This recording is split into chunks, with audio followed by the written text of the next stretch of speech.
Hi, Rich Carrubba for bowlingball.com. You know, we tend to classify certain aspects of bowling with our own terminology.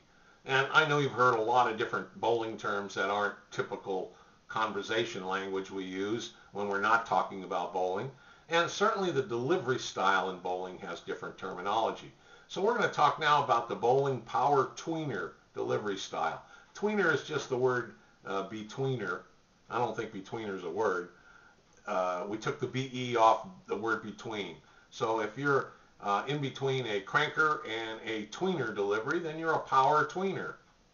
You get the idea? Well, in our article called Bowling Power Tweener Delivery Style, we've got about 14 different types of ways to deliver the bowling ball. Everything from retractable handled bowling balls to disabled delivery ramps to push ramps to the spinners and from Asia overseas or USA spinner deliveries to backup balls, straight balls, strokers, and so on. So today the power tweener fits between cranker and tweener. It's by far and away the most common delivery technique grouping, which consists of a cranker, the power tweener, the power stroker, the stroker, and the straight ball player. Those type of deliveries are the most frequent, the most common. You'll see that 95% of the time or more in bowling centers everywhere. The power tweener delivery fits in the most common category, let's say between the cranker and the tweener deliveries. It's used by bowlers who have a lot of experience bowling for years. They create almost very high revolutions, a very high rev rate, not maximum, but very high, and they apply it to the bowling ball with a strong rotational axis tilt, which kind of makes the ball migrate as it travels down the lane, and it helps increase the hook potential of the bowling ball just from your release. The power tweeners are versatile on many types of conditions, and they can play most angles of delivery on the lanes. And the power tweener, usually it's a straight or forward tilting wrist position, and then it uncoils right at the moment of release. That's what gives you that high revs and the snappy power that the power players typically develop when they release the bowling ball. And certainly the cranker and the power tweener would be considered power players. Okay.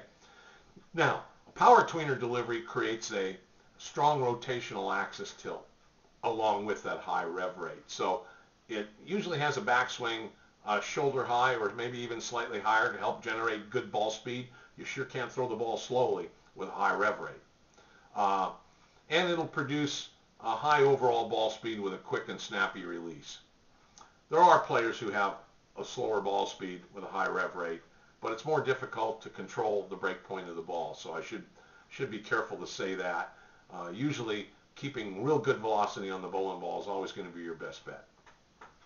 The power tweener generates about 21 miles an hour of launch velocity when the ball leaves the hand. And the overall average velocity at impact is about 17 miles an hour. So the ball does lose velocity as it travels down the lane. Maybe 19 is the average velocity, I would say. This delivery produces a strong hook motion of the bowling ball with the tilt, axis tilt, and the rev rates and that ball speed. And you'll see it from the break point to the pins most noticeably. It has a fairly strong angle of entry, maybe 35 to 50 degrees in that range from the time it begins the hook at the break point on the back end of the lane to the pocket. The power tweener release is common among, maybe top pros and top amateurs in the country because it produces a controllable yet powerful bowling ball motion, and it can overcome, like we said, a variety of lane conditions. Hope this, if you hear that term power tweener, I hope this helps explain it a little bit, and you can check our article about it and other articles about delivery styles. We thank you for stopping by today.